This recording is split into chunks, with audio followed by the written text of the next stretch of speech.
Kabar santer ini yang saya dengar ini menyebut Pileg 2024 ini digelar dengan sistem tertutup. Apa dampak terhadap parpol baru? Merasa diuntungkan tidak dengan sistem Oh ini? ya, jelas.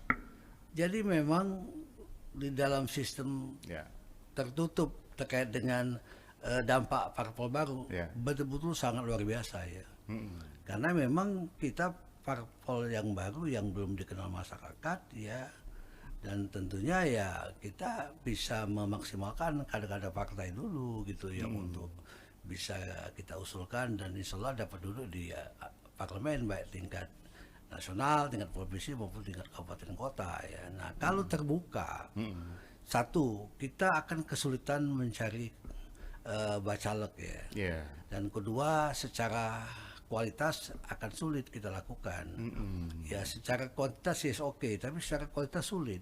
Dan Oh, ya, jadi banyak juga yang bacal-bacal itu sangat awam dalam dunia politik ya. ya, ya. Nah, konsekuensinya pada saat dipilih oleh masyarakat tidak menutup kemungkinan ke depan mereka terpilih. Tapi secara kualitas ya itu Ya. kualitas, integritas, loyalitas itu masih diragukan gitu loh keberadaannya nanti. Demikian. Sehingga